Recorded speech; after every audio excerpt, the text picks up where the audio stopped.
So the first thing we got to do is what? We got to create the class, Danielle says. She whispers it to me. Right. So let's go ahead and say class. I guess we can make a game. We can make it hanoi, right? It's kind of up to us. I'll call it game. Why not? And this is a constructor. Does anything need to be passed into our constructor? Right, so it depends, right? So there's a couple options. One option is we allow people to change how many towers they have and how many disks they have. Or it's just set so that it's 3 disks, 3 towers. Right? Because it might be fun to be able to do multiple disks and multiple towers. But for now, let's just keep it simple and leave it here. I challenge you though, like, to expand upon it and see if you can set it up so that the user can specify the number of towers and disks. You know what I mean when I say that, yes or no? Okay, cool. Okay, so what do we need in constructor? What types of properties are we looking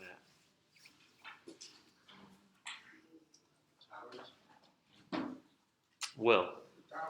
Towers. Okay, so we can say this dot towers. And what might make sense for a way for us to hold this? Do you have a feed? When Jay and I were doing it, we did 3 different arrays. So 3 arrays in this one? Yeah, 3 arrays inside an array. Okay. Yeah, Maria says a matrix, right? Yeah, so let's say we have our array that holds our towers. So could just do that, sure. Should we start with some disks in there? First we should have 3. And what? Yeah, so it should have 3. You think? Yeah. In the first one, how should we represent them? What might make it easy? Ashia? With numbers? With numbers? Sure. So if I put 1, 2, 3, do we like this or dislike this? No. Why I don't? dislike it because it's already invalid because you can't have a larger disk on top of a smaller disk. So we did 3, 2, 1. Okay, that's interesting. So let's just get this straight. Technically, at this point, there's nothing wrong with this because we haven't specified which side is the top or the bottom of the tower, right? So as far as we know, the most right is the bottom of the tower, and so then we're just shifting and unshifting. I mean, unshifting and unshifting. I got it right. But you're right. Push and pop seems more familiar, so maybe we can go ahead and inverse them, right? So now the 0th index of an element is the base of the tower. Okay, I'm into that. What else might we want to keep track of? Moves? Yeah, sure, like some kind of move count. Sure, so we'll say this dot move count. Set that up to 0. Seems like a good start. Would you need one for current location? Nope. Our towers are going to keep track of where all the disks are. Okay, so do we need any other qualities in our constructor? Deja? Possibly like a game over eventually. Okay, so that's a method, right? Okay, that sounds good. So let's call that is1. And so how do we know if the game is over? Ashia? Is the towers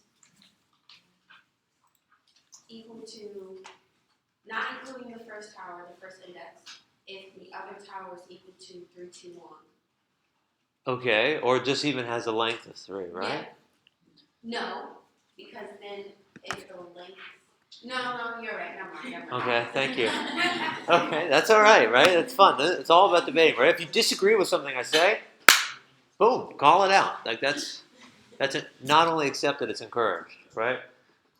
Definitely don't want to just be the only one driving. Okay, so I could just write like this dot tower is 1 dot length equal to 3, or this dot tower is right. With the idea of expansion a little bit ahead of me, instead we could just return like this dot towers.slice so that I'm getting all of the other towers. Right, so this is going to exclude the very first tower, and I can just check if one of the arrays has an array dot length equal to 3. Right, I know I'm hard coding 3, but I'm hard coding up here. When I have a disk number, this would say this dot disk number instead. So that way I still have control. Okay, so this is just, I already wrote it so that it was flexible for disk tower and number of disks and number of towers. So I kind of have a pretty good idea of how it should look flexibility wise. So this will keep things a little more flexible in the future. So we've written a couple lines of code. Is there anything we haven't done yet that we really should be doing? What's that, Kevin? Yeah, all right, we haven't tested anything.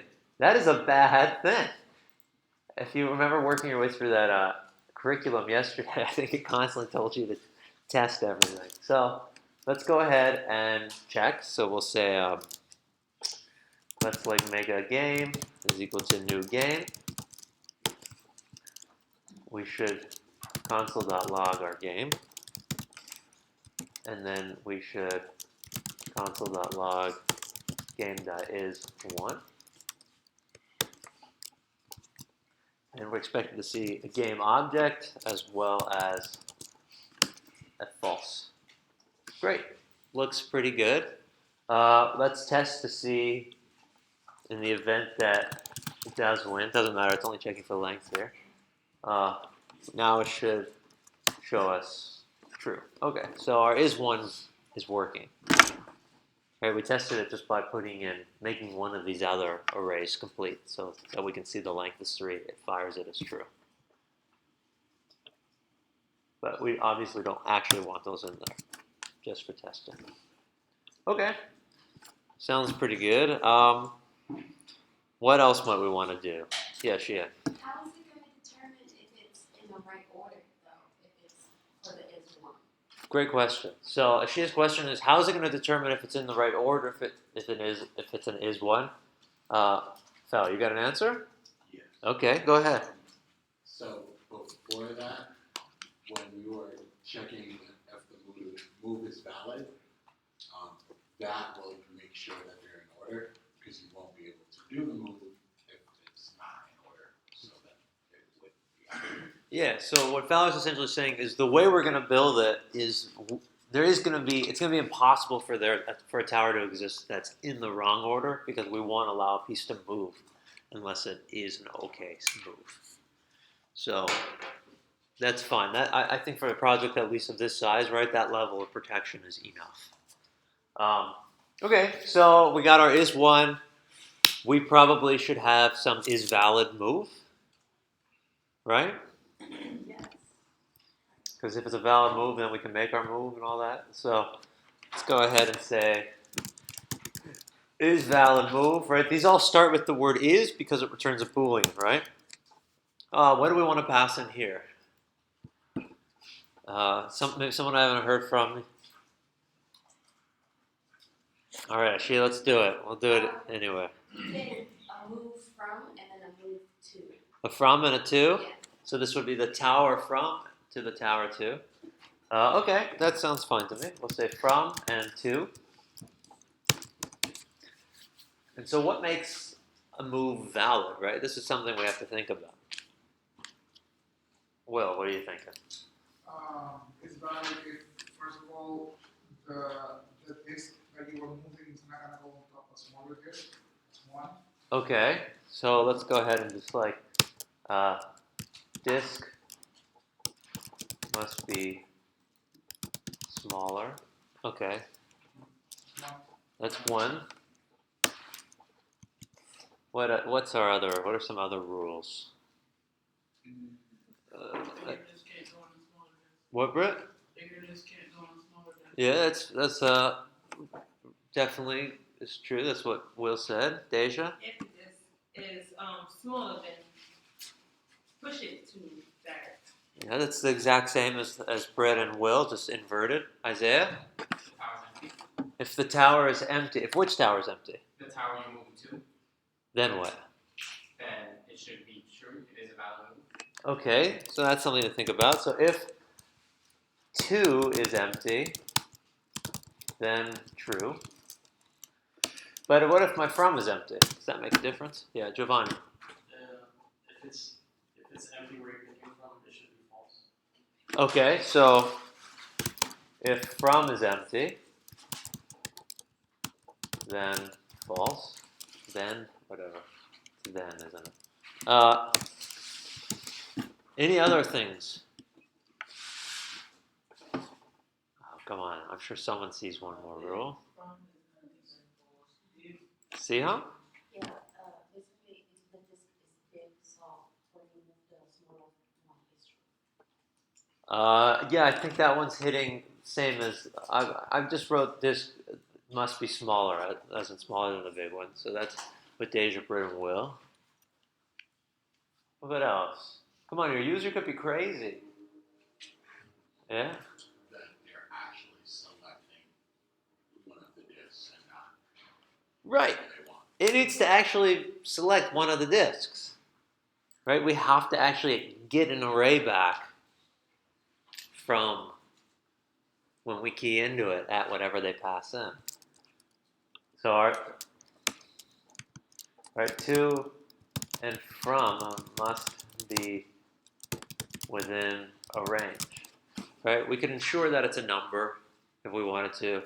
Or I'm going to assume that the user's crazy, but not crazy enough to put letters. Okay, so I know that's not totally safe, but let's just pretend they're just going to put numbers in. So which numbers are not valid as a rule? Anything greater than 3? Anything less than 1? Okay, but if we're doing valid move, like I guess it depends. Are we going to, because this first tower is at the 0th index, right? The user might call this 1, and the user might call this 3, but this is actually the second index. So it's valid move. Minus 1, the length, minus 1. Yeah, so at some point we're going to have to change the user's move, right? So it kind of depends on at what point. I think it would make more sense to not change it here. I would think it should already be a valid move, 0, 1, or 2. Okay, so with that in mind, let's go ahead and just bang this out real quick. So we'll say, hey, if from is less than 0, or 2 is less than 0, or from is greater than 2, or, well, I could also make this, I'll make this a little bit more flexible. From is greater than this dot towers dot length minus 1, right? That makes it a little bit more flexible if we have multiple towers. And it's the same line again, right, for 2. Except for this is now a 2.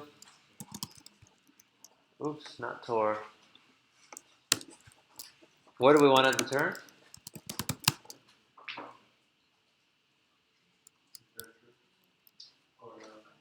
If it's less than 0?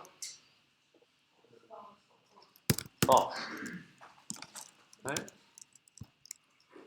Okay, so now we've got one thing. Let's see if it will pretty it for me. There you go. Makes it a little easier to read. Okay, let's knock out the next one. So the range is done. Check that off. If it's empty, so if the from tower is empty. So if this dot towers at from dot length, and I'm going to put a bang sign, so if there is no length there, we can return false.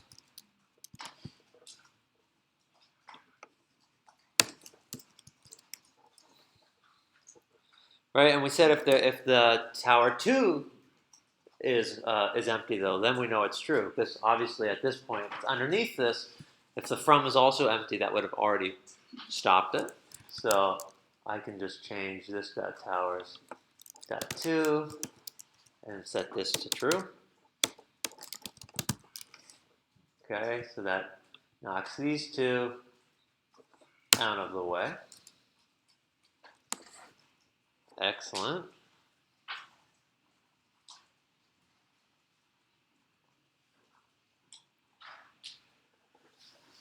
So then we have to just check this final thing, right?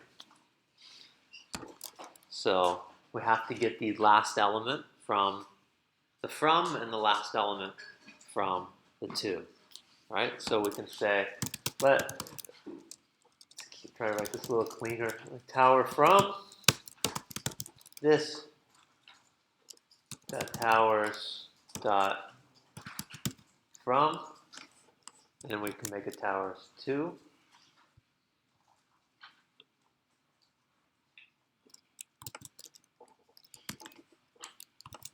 And thinking about this, it would probably make these a little cleaner if I already declared these above.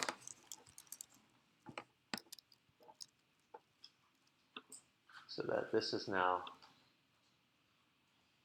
tower from,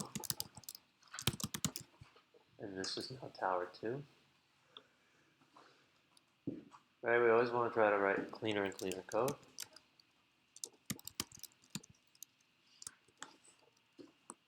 Oh, these two should probably be capital, right? Sorry.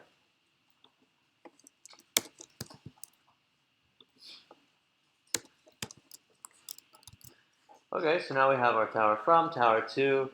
So now we've actually got the tower, so let's go ahead and grab or check out the very last element. So we can say let from last be tower from at tower from dot length.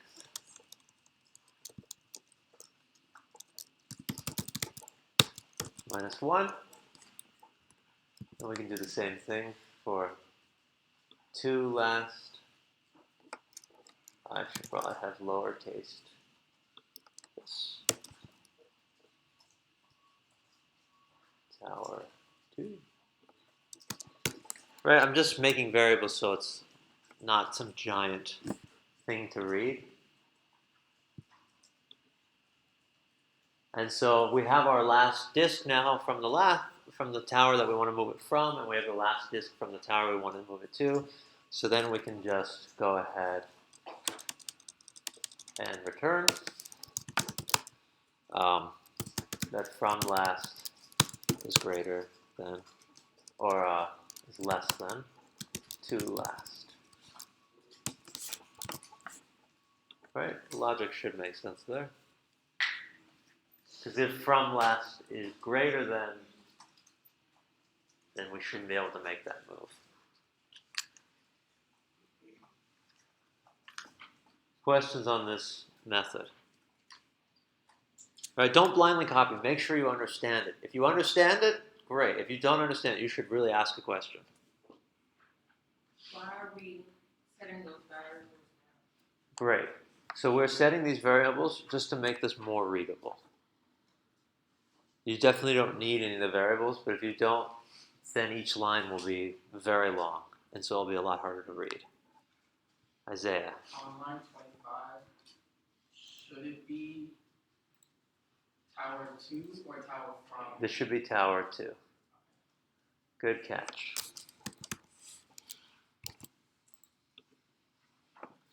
Excellent catch. Any other questions?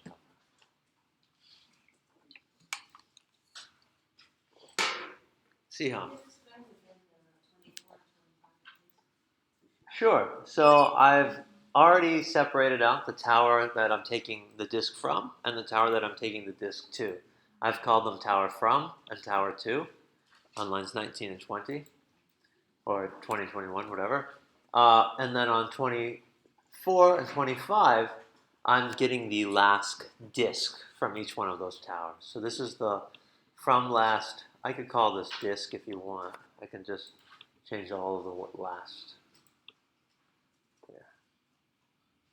Maybe this will make it a little clearer.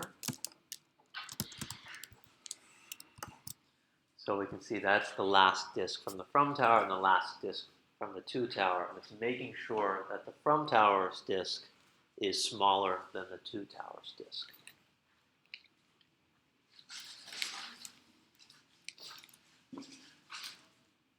All right, so we should test this. So we should say game dot is valid move.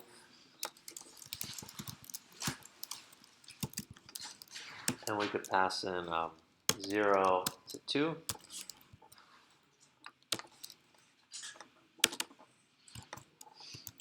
And we can also pass in 2 to 2, right? So this should be true, this should be false.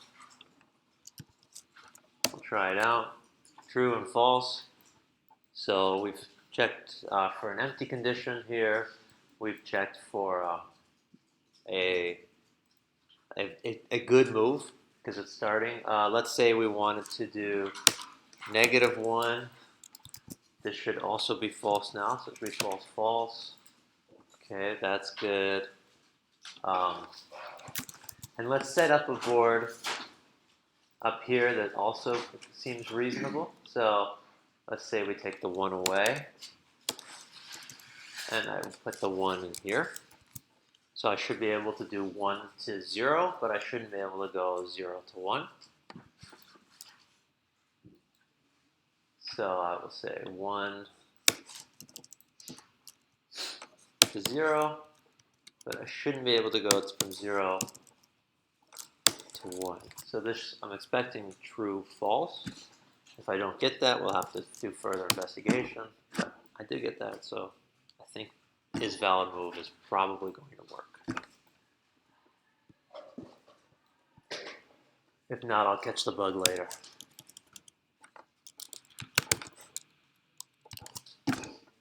Okay, any questions so far?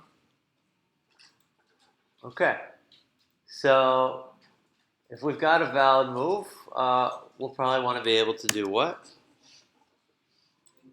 We got to be able to make a move, okay? So let's say make, move, and we'll say that's from and to as well. So we'll try to stay consistent. And when do we want to be able to make a move?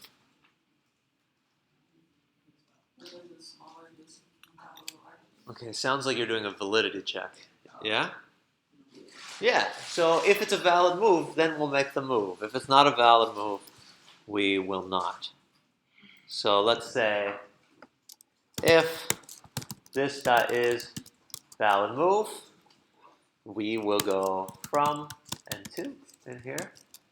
So if it's a valid move, we'll do something and then return true. Else, let's just go ahead and return false. So right now, this is just still checking for validity.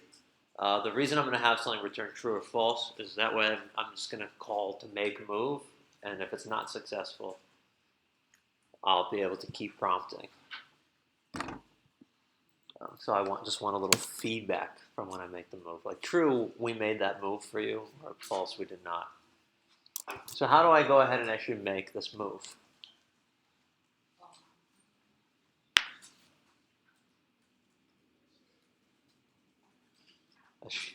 Danielle, you want to go? I was gonna say this is where we start to push it up. Yeah. Yeah, so what's that look like? It would be, we have to use some of the variables and stuff there, so like, I'm not sure. Okay, Ashia? We created 3 variables actually. We said what this from equals to this dot towers index at from -1, and then this 2 the same thing. This dot towers 2 -1, and then we set a variable this to this from dot pop, and Okay. then this 2 dot push this.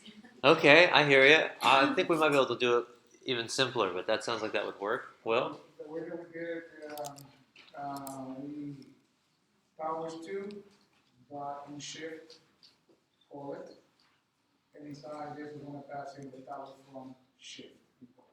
Okay, so we definitely don't want to do shifting or unshifting for this one because of the way our numbers are ordered. Our bigger disks are the very zeroth index. Crystal? This got towers, Okay. and then you're gonna, get your two. And we wanna push that, Push into that.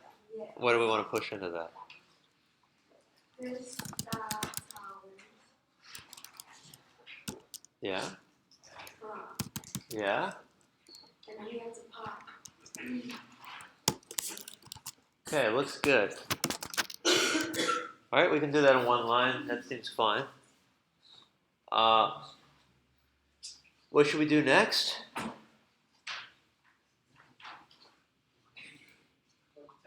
Yeah, hey now. Let's test it. So let's go ahead and make some moves. So we'll say, we'll make a move. Here, we'll console log our game a few times to make sure that it's moving. Let's just set this up. So we'll make one move. We'll make another move. Oh, this one should not move, right? Because it's a 0 to 1. But we should be able to keep making moves. Let's do 0 to 2. And then let's do, well, I probably don't need to print this every time, right? I can do a couple moves at once.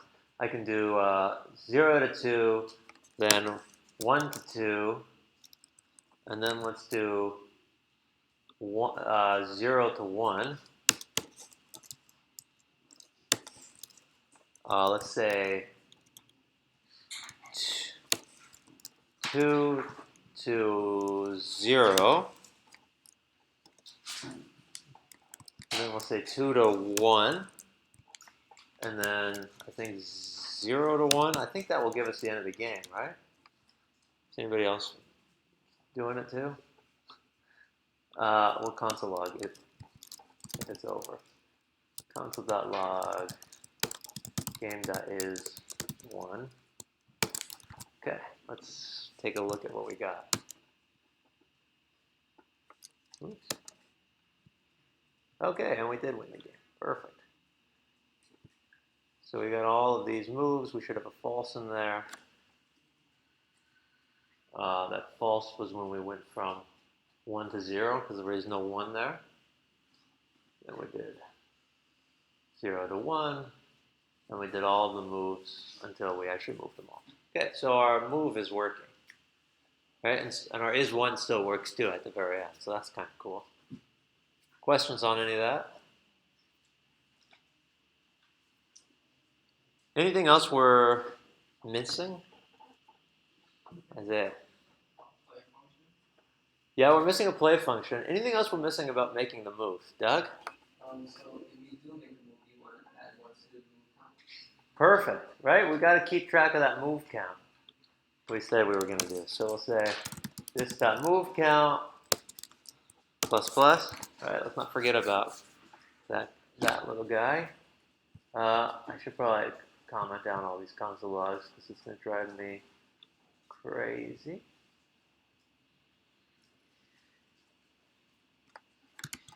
And we need some sort of play function or run function or render. What's going on? I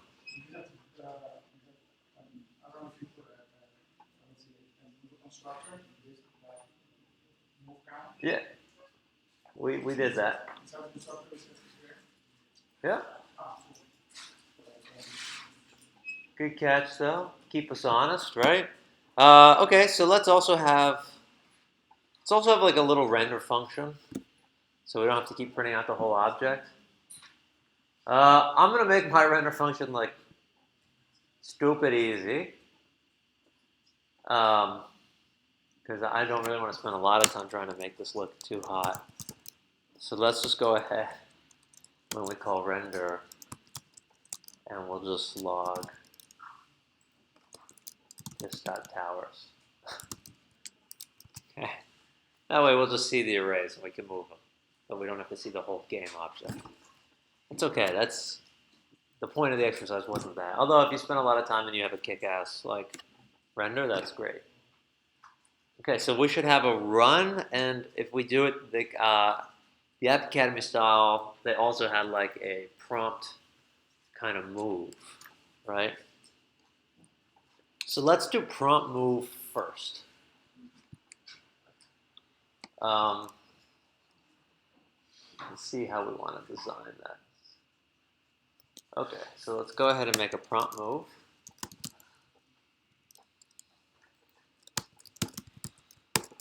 Does it take any arguments? I don't know. Some people say yes, some people say no. Let's talk about it. Those of you who are saying yes, what should it be taking in? Henry. This prompt when you said you got where you're grabbing the disk from and then where you're trying to place it. I think we're going to get the move at the end of this. Yeah, Kelvin? So if you're prompting move, it's gonna take in the user input. So like if you give them a from, Not sure. So the prompt move is we're definitely in this function. We're going to go ask the user for places that they want to move. Okay, that's what this is going to do. But then what? Yeah.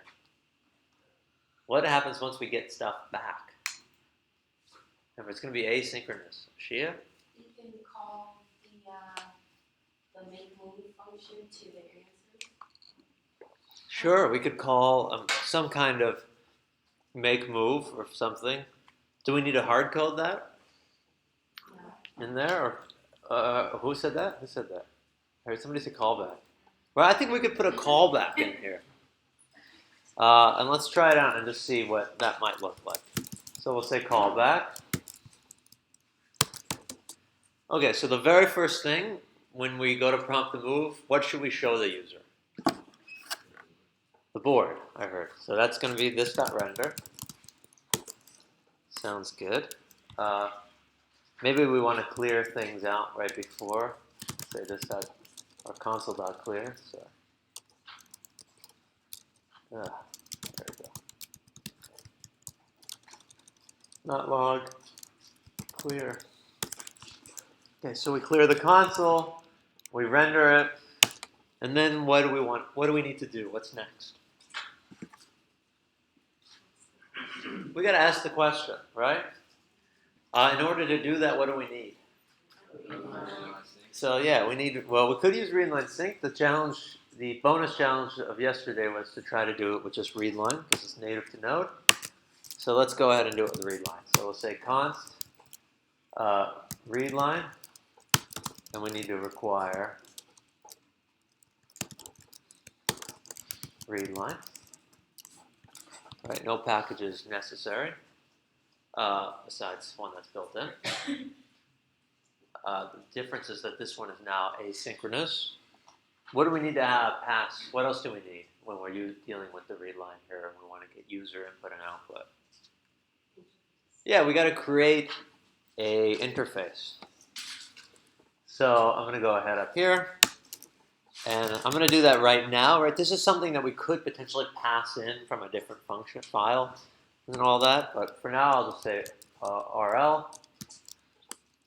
And we'll say that we're going to use the read line that we acquired from the last line. We'll create our interface. And we'll pass in an object. And that object will have the keys of input and output. Input pointing to process. Dot standard input, and we'll say output pointing to process dot standard output. Okay, so now that we've created this interface, let's go ahead and use this inside of prompt move. So something to note is like we're making this RL object inside of this file, so it's available to us in the scope inside of this class, right? But if we weren't doing that, we could pass in that read line, like if we did that on a different file, we could pass that in as an argument right here, like our RL, so that it's part of the argument, which we could pass in when we create the whole new game or something. But for this, we'll just do that. And how do I?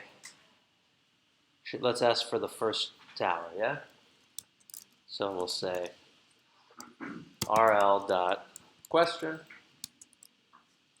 and we can say enter first tower. I'm not going to get too carried away with the instructions. And from this, we get our from, yes? Our variable from in the callback. And inside of our callback, what's the next thing we want to do? We want to ask the other question, as she says. So let's do rl.question, and we'll say enter second tower. That definitely should be a string.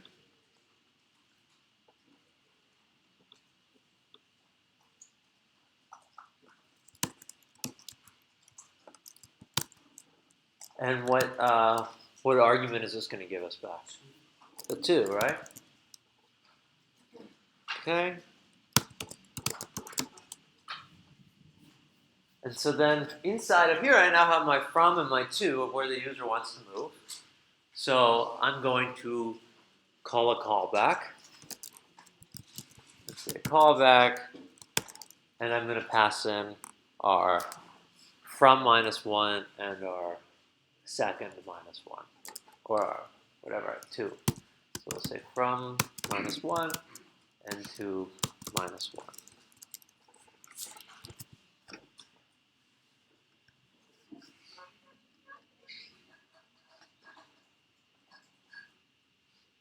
So let's see if this works. All right, let's go check this. So let's test this line of code. So we've got our game, and we'll say game dot prompt move, and this takes in a callback function. The callback function expecting 2 arguments. I'll say A and B, and I'm just going to log you typed plus A plus and plus B, and we should probably make this bless you console.log. Right, this is all just for testing purposes. My prompt move takes in a callback. This is a little callback I just created, and let's give it a shot. So go here, over on our node. It says enter first tower. Don't mind if I do. I'm going to say 1. Enter the second tower. I will say 2. Enter, and it says you typed 0 and 1. Okay, so things are working. Our prompt move works. Gets 2 arguments, and then calls a callback function. Perfect. Questions? Britt? Yes.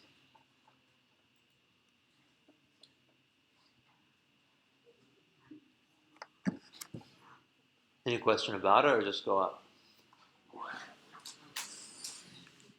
Ashia.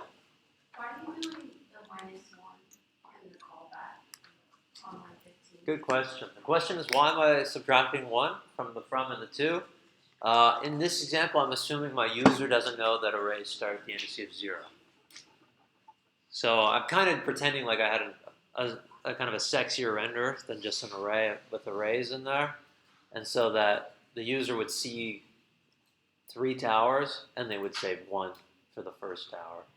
And they'd say 3 for the last tower. Because I think we put for our render, we did this dot towers dot for each, and then we said tower and we called the index, and then we said just console dot tower I plus 1. Oh, okay, yeah. That's cool. That would work. Any other questions on this?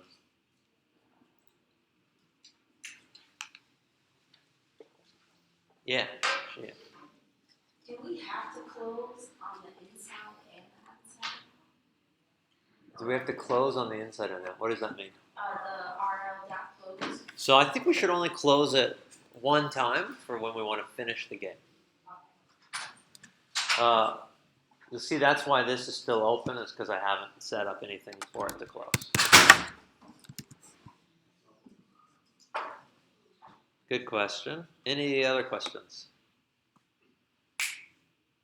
Nope. All right, so let's go ahead and write our run function. So we're going to say run.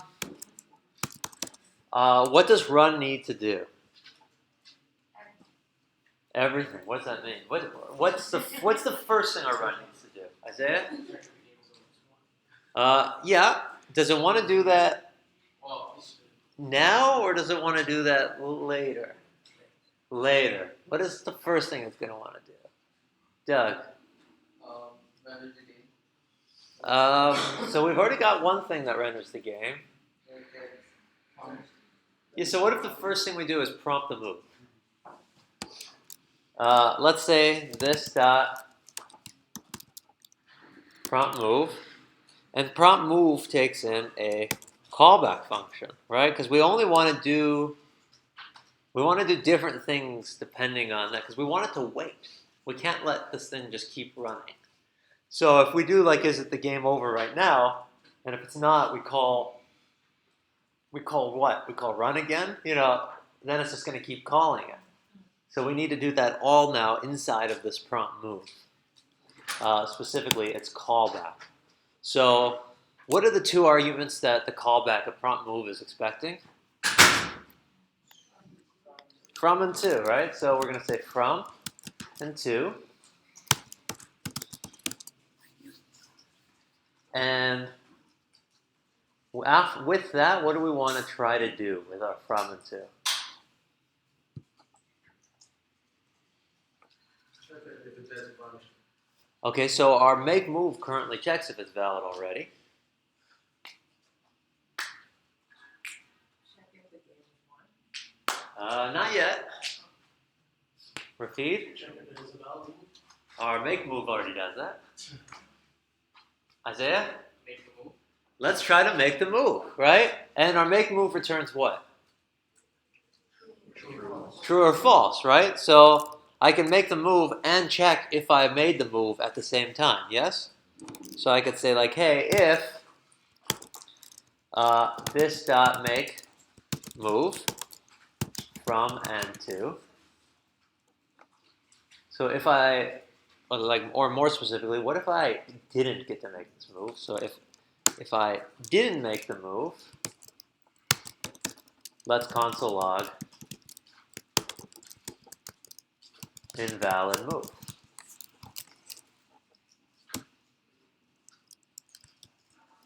Right, because, sorry about that. They only need this piece of feedback if they've typed in an invalid move. Otherwise, they're going to see that their move was made. So, okay, so we make the move. If it doesn't work, we tell them it didn't work by saying it's invalid. What's the next thing we want to check for?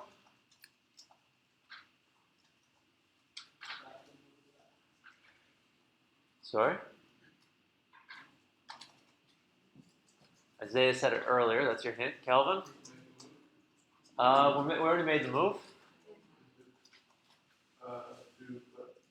Do Check to see if the game. If it's what?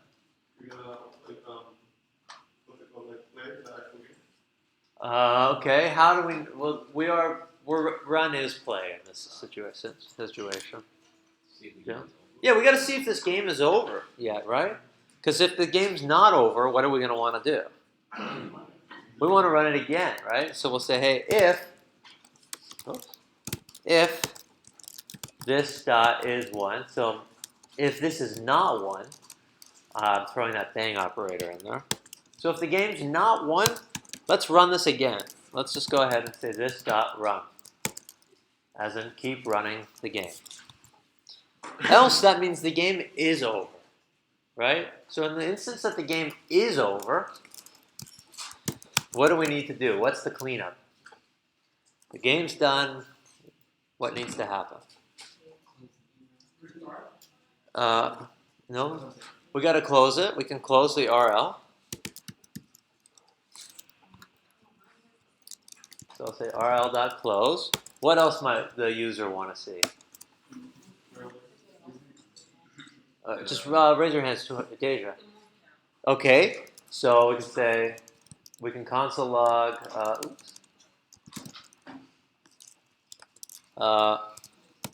you win, or you won, we'll do past tense. You won in this dot move count moves. Anything else the user might want to see? The board? Who said that? Nice. I don't know who said that, but good job. Yeah, I agree. Let's also do this dot render. Render. Okay. And then that's pretty much the game, right? So let's go ahead and test the whole game. So down here, we can just go ahead and say game.run. We'll invoke it. And let's play the game. So here's our towers. It says enter the first tower. Let's start off by entering the wrong tower, yeah? We'll say 2, going to 1. And it says invalid, and it got rid of the invalid very quick. Enter first tower. Okay, let's do 1 to 2. Great. Enter the first tower. We'll say 1, 2, 3. We can say 2 to 3. We can say 1 to 2. We can say 3 to 1. 3 to 2. 1 to 2. You wanted 7 moves. That's the game, right? Not too bad. And that's it. I mean, I challenge you to go and set it up so that the user can choose how many disks or how many towers. You could also try to make this into a different file where the index and it passes in a read line, that RL, so it passes that in so that that's all in a different file, and it has like a play script that can decide whether or not you want to start a new game or not. That would be kind of a fun option. But as a minimum, right, this is a very much working version. And you can see it's not too big. It's about 65, 70 lines of code. One class. Any questions on any of this? Yeah, Shia. How do we do the run if we didn't have a callback for the prompt? It would. Let's see. It would just look. Taking a callback as the argument. Yeah, it would just look a little bit different. You could do a render. You could say if there is no win, like go get the move, and then in get move, our get move would have those questions, and instead of calling a callback, it would fire like is valid move or make. Well, it would fire to go make move, and then it would call play again. So it would have to be the driver. Instead, it would just be writing all that callback information that we wrote and run. It'd be like writing that inside of our prompt move. All of that stuff would be in here. So instead of calling the callback to do make move, this would be to make move, and then it would call run. It would do these little tests. and run one just to check if it's over. So it would be calling make move from in there essentially, and then at the very end it would be recalling run. Yeah, I encourage you to like mess around with that as well. That can be fun. I'll push all this. Yeah. Any other questions about this? Right. So if this was hard, definitely keep building games. Right. You don't have to wait for me to assign them. Right. You can make Mancala. You can make Battleship. You can make directories. You could try to make a checkers board. You could try to make a chess board. You could try. Yeah. Chess is super complicated. If this was hard, I wouldn't make chess. But you could. Yeah. Make like Connect 4. Yeah, 100% you could make a Connect 4. Yeah. I totally encourage you to do that. That would be awesome. Right? Lots of games. Any kind of game you can think of, like board games and stuff, you can make it in the console. Right? So think about that. I think, later this week, we might spend a day trying to set this up to be on the DOM, right? It's like the second part of this assignment, essentially. Any other questions? Okay, great. I'm going to turn off the